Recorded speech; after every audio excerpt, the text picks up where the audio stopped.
This is the...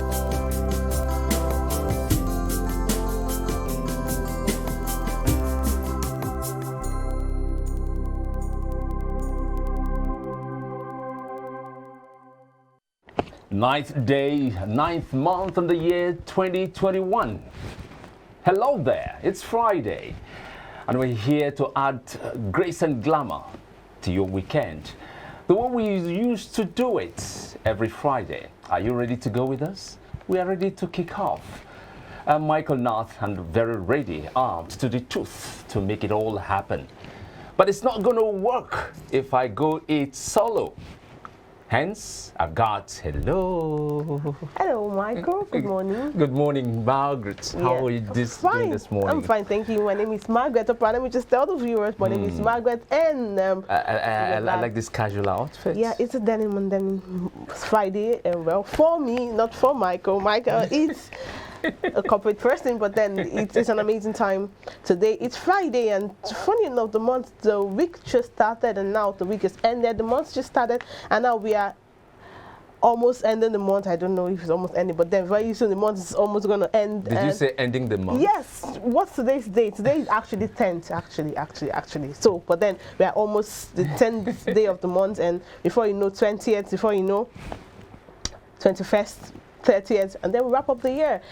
Glad to have you join us today. My name is Margaret Opera once more, and on the show today we bring you the news updates, the topic for discussion, the paper review segment first, then topic for discussion, social media buzz, and of course wrap it up with amazing quotes for you. Now let's start with the first story for our news updates. A group under the aegis of North Central for Coalition for Leadership on Thursday insisted that the zone should be allowed to produce the president come 2023 in the interest of equity and justice. This was contained in a statement signed by the group's Director General Williams Oluwatoyin after a meeting held in Ilorin, Kwara State on Thursday. He expressed regrets that the zone, which has been political stabilizer between the North and the South, has been left out of power. Left out of power equation since democratic dispensation began in 1999. To Ogun State now, the police there say they would soon rescue the 3 abducted workers at the former President Olusegun Obasanjo's farm and arrest their abductors. The police spokesperson, Abimbola Oyeyemi, said they were already on the trail of the fleeing suspected kidnappers. The workers at the farm, located in Obafemi Owode local government area, were allegedly kidnapped on Wednesday evening. Now, following a court order, the Independent National Electoral Commission, INEC, has recognized Valentine Ozigbo as a candidate for the People's Democratic Party, PDP, for the November 6th Anambra governorship election. The Commission disclosed this in a statement by Festus Okoye, National Commissioner and Chairman, Information and Voter Education Committee, on Thursday in Abuja. Okoye said INEC met on Thursday and considered a number of issues relating to the governorship election, including the latest court order. The Court of Appeal had ordered the Commission to recognize and publish the name of Ozigbo as the governorship candidate. Now, the United Nations Residence Coordinator in Nigeria, Edward Cullen, has condemned the incessant attacks on schools and kidnappings that had affected hundreds of children in the country. This was part of his message commemorating the 2021 International Day to Protect Education from Attack, in which he described the attacks on schools as a direct attack on Nigeria's future generations. The International Day celebration is aimed at raising awareness of the plight of children in conflict-affected areas growing up without access to education. President Joe Biden, now on the foreign scene, announced on Thursday, September 9th, that he is requiring all federal employees to get vaccinated against COVID-19, and that the U.S. Department of Labor will issue a rule requiring businesses with more than 100 employees to have their workers vaccinated or tested weekly. The new measures are part of a broader, more aggressive attempt to get Americans vaccinated amid a surge in COVID-19 cases from the fast-spreading Delta variant. Under Biden's plan, the administration would also require vaccinations for more than 17 million healthcare workers at hospitals and other institutions that participate in Medicare and Medicaid social programs for poor, disabled, and older Americans. Now we'll wrap up this news update segment. Up next, we'll be reviewing some top stories on our national dailies today. That will be after the short break. So stay with us.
And now to the newspaper review segment, rather. If you're just joining us, this is iBrand Daybreak. We'll start with the Daily Times. The topmost part of the paper says school abductions, Nigeria's future under threat, coming from the United Nations. And now on Buhari's visit to Imo State yesterday, he said, "How I want to be remembered by Buhari." For more of this, see page 2. Moving further, federal government addresses 2 of our 8 demands. Only 2 out of 8 demands the federal government had addressed coming from ASU. And in politics, PDP court declines halting Secondo's removal. On the business scene, UBA records 33% profit growth, declares 20K per share interim dividends. And lastly, on Daily Times, Lagos Assembly backs VAT anti-open grazing bills. You want to know more of this? Page 3 of the Daily Times has the story. Nigeria News Direct now. Assets of banks hit 53.64 trillion naira. CBN. With riders, economic recovery remains very weak, fragile. Experts. Development finance interventions hits 326.22 billion naira in July. UBA records 33% YOY profits. Now declares 20 kobo per share interim dividend. Osinbajo, Obasanjo, Dangote, Sanwo-Olu, others stormed Peru for burial of Governor Abiodun's father. I will do my best to make Nigerians succeed in their efforts. Buhari. Naira depreciates to 540 naira per dollar at parallel markets. The last one there from the top, Nigeria not yet qualified by WHO to produce vaccines. NAFDAC. Moman appoints Adeosun as new chairman. Finally, Lagos joins Rivers to pass VAT anti-open grazing bills. And after Business Day, how NNPC manicured its books to extract 287 billion naira profit. That's it for Business Day paper. Okay, I've got first news. That was quite a brief one there. Yeah. 59 die of cholera in Nasarawa. Gunmen escaping from Zamfara kidnapped 20 in Sokoto. That's reports. Margaret, Yes. yesterday, Buhari, the president, visited Imo State. Before his visit, there were a lot of controversies, you know. People didn't know exactly how it was going to turn out. Yeah, the receptive. Even some people went as far as saying that Buhari might decide to postpone the visit, you know, because of the rumors that we had, especially in connection with the IPOB. Sit-at-home order. Do you understand? So, but at the end of the day, he actually visited. And would you say it was successful? Yeah, it was successful. I saw pictures and videos of him in Imo State dressed in the traditional Igbo attire, the Ishagu attire, and that was a good one for the visit was successful. But then, like I said, the way to receive a president, he wasn't received that way, if you ask me, because in past times, when you remember when there were times where the former president, which was Goodluck Ebele Jonathan, visited some parts of Nigeria, you could tell how receptive the people were, how they received him. It wasn't like this. We saw the videos. It was more of the APC faithfuls and that particular state coming to it. You're talking about Buhari's visit. Yes, Buhari's visit. It was more like the APC faithfuls, the party faithfuls, and Imo is an APC state, so the party faithfuls of that state coming to receiving. It wasn't like how it used to be. Like a lot of people are angry, which may be justified, but it was successful. I would say it was successful. Nothing more to say about that. Just that. But we felt the impact of IPOB's sit-at-home order. Most of the roads, the ones we saw, were deserted. Offices closed, shops shut, markets closed. But the Imo people are not even happy. Some months ago, we had different killings and gunmen and non-gunmen attacking police stations, communities in Imo states, killing people. You don't expect these people to be happy, knowing full well that they have a leader that really didn't say much about that incident, and then you're coming to visit these people few months after. What were you expecting? Even without the IPOB sit-at-home order, I'm sure the people wouldn't even be so excited to receive the president as they would be if everything was going smoothly, smoothly as it should be. If the people of Imo were to make any complaints, they were going to make this complaint to the president. Oh, yes. They couldn't have gone to Abuja or the Aso Rock to access the president. Now the president is coming to see you. But this would have been an opportunity for them to sit down and iron things out. You know how it is in Nigeria. How many people want to sit down and iron things out, Michael? How many people would have the opportunity to even see the president? I remember one time I was going to fly from, that was from Lagos to Port Harcourt. My flight was delayed for how many hours? Because there was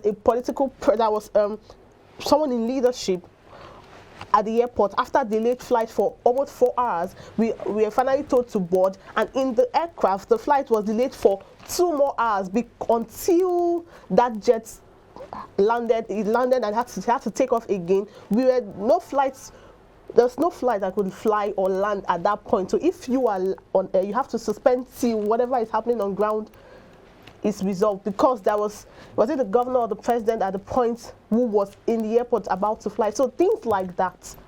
How many people have access to the president? Look at in the United States. You can see people tell Mr. President, say something to him, but then you can't do this in Nigeria. The DSS the next day, if you say something in this office right now, Michael, the next day DSS is going to seal up this place. Imagine you going to tell the president, standing at the airport, waiting to tell him your mind. Either you get shot or you get arrested. So you have to choose your audio. Well, it can only happen in Nigeria. Well, so you know why the Imo people is rather stay at home than avoid, because they don't know the next that's going to happen. But then, irrespective, I think the leadership of every country should try to bring the people close to them, to know their pain, to know their grievances, to know their joy. That is how leadership is supposed to be. Yeah. You just Margaret. turned me to an analyst, Michael. And you did it so well. Thank you. Thank All you right. so very much. We're going to take a break right here, and we'll be back shortly. When we come back, we have the major discussion for the show. That's after this break. Stay with us.